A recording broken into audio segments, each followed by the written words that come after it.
Juzgar a alguien es definirte a ti mismo. Bienvenido a un nuevo video de Hechos para Servir. Gracias a Dios por ello. En esta ocasión hablaremos de un asunto, de un tema que en lo particular, desde un punto de vista muy personal, siento que ha sido desvalorado, ha sido poco hablado, poco mencionado, ya que es subestimado al momento de practicarlo. Es el tema de juzgar a los demás. Decimos que ha sido subestimado porque al practicarlo no medimos ni consideramos las consecuencias ni los alcances que tiene para nosotros, ya sea en nuestra vida y para el prójimo en su vida. Comencemos con el pie derecho dando lugar a la palabra de Dios. Dice Mateo capítulo 7, versículos 1 al 5. No juzguéis para que no seáis juzgados, porque con el juicio con que juzgáis seréis juzgados, y con la medida con que medís os será medido. ¿Y por qué miras la paja que está en el ojo de tu hermano, y no echas de ver la viga que está en tu propio ojo? ¿O cómo dirás a tu hermano, déjame sacar la paja de tu ojo, y he aquí la viga en el ojo tuyo? Hipócrita, saca primero la viga de tu propio ojo, y entonces verás bien para sacar la paja del ojo de tu hermano. Aquí tenemos una instrucción muy clara por parte de nuestro Dios, a la que muchas veces se le hace contraparte con una frase muy peculiar, muy famosa, que es un justo juicio. Las personas les gusta utilizar este término, esta palabra, a la acción de hacer públicas delante de las demás personas las acciones, los defectos, los errores, los pecados de cierta persona. ¿Qué es lo que se ocasiona con esto? Bueno, esto genera desprecio, esto genera división, esto genera rencor o recelo de parte de las demás personas hacia la persona a quien se supone que deberían consolar, a quien se supone que deberían amar, y en ese amor, pues claro que procurarlo, fortalecerlo y animarlo para salir adelante, para levantarse de la caída en la que se encuentra. Pero no es así. Cuando juzgamos a otros por algo que nosotros también hacemos, entonces nos convertimos en hipócritas. Tal vez usted no mienta, tal vez usted no tenga problemas de temperamento, y tal vez usted tampoco esté envuelto en problemas inmorales. Pero a lo mejor tiene amor al dinero, quizá tiene falta de fe, tal vez no aporta ni siquiera para los suyos, así que viene a ser peor que un incrédulo. Entonces, cuando nosotros juzgamos a alguien por algo que nosotros también hacemos, que es el pecado, nos convertimos en hipócritas.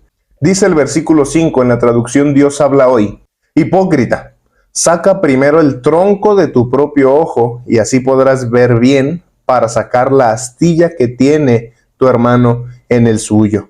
Notemos que no existe ninguna relación, a excepción del tipo de material del que se habla, pero no existe ninguna relación entre el tamaño de nuestros errores a cómo nosotros debemos percibir los errores de los demás. En esta traducción se menciona que en nuestro ojo muchas veces se encuentra un tronco atorado, un tronco atravesado, y que obviamente no nos permitirá ver, no nos permitirá tener una visión clara de la pequeña astilla que se encuentra dentro del ojo del hermano. ¿Por qué? Porque muchas veces esa astilla es pública porque el hermano no oculta nada, es pública porque el hermano ha decidido reconciliarse con Dios y esa situación se ha hecho pública. Pero nosotros muchas veces, al tratar de encubrir nuestros errores y pecados, vamos generando un tronco enorme atravesado en nuestro ojo. Con esto decimos que no es malo querer ayudar a los demás, no es malo querer encaminar a las personas a lo que Dios espera que sean, a lo que Dios expresamente en su palabra ha dicho que espera de cada uno de nosotros. Lo que sí es malo es robarle la paz a los hermanos, robarle la paz a las personas que nos rodean, simple y sencillamente para fortalecer y alimentar nuestro ego con juicios, con desprecios, con divisiones, y hacerle pensar, hacerle creer a esa persona que ha perdido el perdón que Dios alguna vez ya le otorgó. Cuando juzgamos a otros, elevamos los estándares con los que se nos ha de juzgar, elevamos la medida con la que hemos de ser medidos. No nos referimos a que no debemos ayudar a los demás, como ya hemos dicho, no debemos ayudar a los demás a llegar a ser lo que Dios quiere y espera que sean. Eso es muy bueno. Nos referimos a que tenemos que pensarlo muy bien, tenemos que pensarlo 2 veces antes de juzgar a la ligera, antes de emitir un juicio condenatorio por algo que, como ya hemos dicho, nosotros también hacemos, el pecado. No vamos a mencionar ninguno en particular porque hay muchos pecados y porque cada caso es diferente. Sin embargo, la Escritura sí nos enseña que sobre la tierra no hay ni una sola persona justa. Dice Romanos capítulo 3 versículos 10 y 11, como está escrito, no hay justo ni aun uno, no hay quien entienda, no hay quien busque a Dios. Porque entonces, si entendemos que nuestra naturaleza es pecaminosa, lo menos que podemos hacer es ponernos en los zapatos de esa persona. Lo menos que podemos hacer es desarrollar, es generar empatía y tratar de comprender las circunstancias que estaba atravesando. ¿Qué circunstancias hizo que tomara esa decisión? ¿Qué situación hizo que recurriera de tal o cual manera? Aún nosotros mismos, esas circunstancias quizá nos hubieran llevado a actuar de una peor manera, pero todo está en un análisis interno, todo está en analizar las intenciones de nuestro corazón. Si el sentimiento de haberle fallado a nuestro Dios es terrible, el sentimiento de saber que le hemos fallado al Creador, le hemos fallado a aquel que nos lo da todo, ahora la sensación de que nuestros hermanos, nuestros amigos, todos ahora están en nuestra contra, termina rompiéndonos y partiéndonos el corazón. Las personas creen que hacen un bien al apartar a los pecadores del reino de Dios. Pero yo me pregunto, ¿en realidad esto es lo que sucede? En primer lugar, la iglesia no es un lugar para personas santas y perfectas, para personas puras, porque no las hay.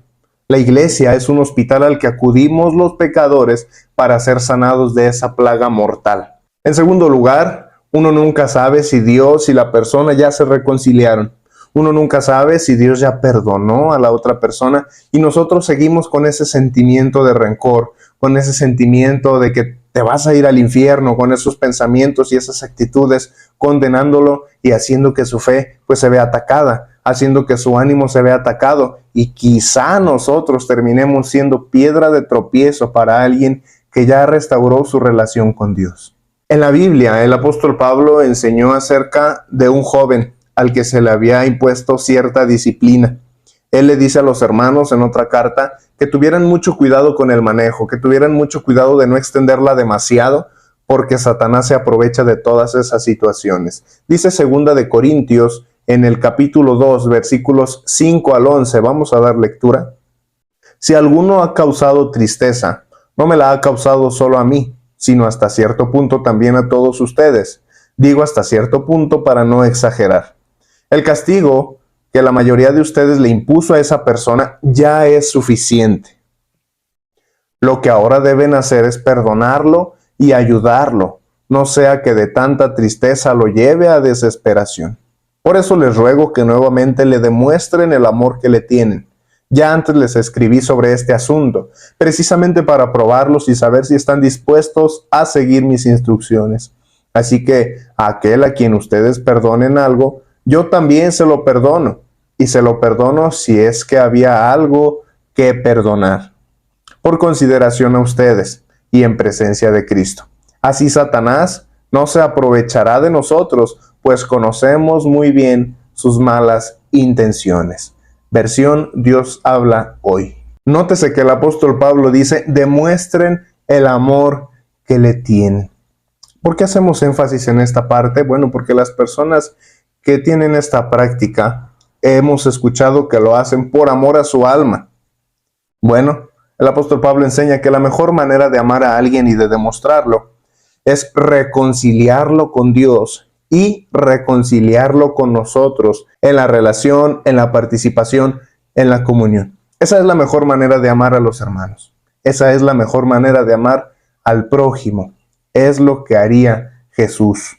Esto que hemos mencionado es referente al juicio que nosotros emitimos condenando a las personas y muchas veces, como ya lo hemos mencionado, desde la hipocresía de ser practicantes también del pecado. Pero ¿qué sucede? ¿Qué enseña la Biblia si nosotros no condenamos? ¿Qué pasa si nosotros no juzgamos? Lucas 6:37 dice, no juzguen a otros y Dios no los juzgará a ustedes. No condenen a otros y Dios no los condenará a ustedes.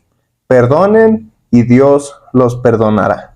Si no condenamos, seremos libres, absolutamente libres de condenación. Bueno, claro que todos daremos cuentas a Dios por nuestras obras, sean buenas o sean malas, pero si tenemos obras buenas y hemos condenado durante toda nuestra vida, esa será la medida y esa será la vara que nos medirá cada uno de nosotros. Mientras que no condenemos, no tendremos mayor condenación sobre nuestros hombros. Y si nosotros perdonamos a los que nos ofenden y nosotros somos capaces de perdonar a quien Dios ya perdonó, entonces nosotros mismos seremos librados de todas nuestras ofensas. Mi deseo es que Dios nos ayude a ser más como Él, que nos ayude a ser más como Jesús y que nosotros cada vez vayamos quitando de nuestra vida esa actitud fariseica, que cada vez nosotros aprendamos a anteponer el amor antes que el juicio y la condenación, porque estas actitudes antes mencionadas, lejos de salvar a las almas, las pierden, las desaniman. Ese es mi deseo. Mi nombre es Ángel García y te recuerdo que hemos sido hechos para servir.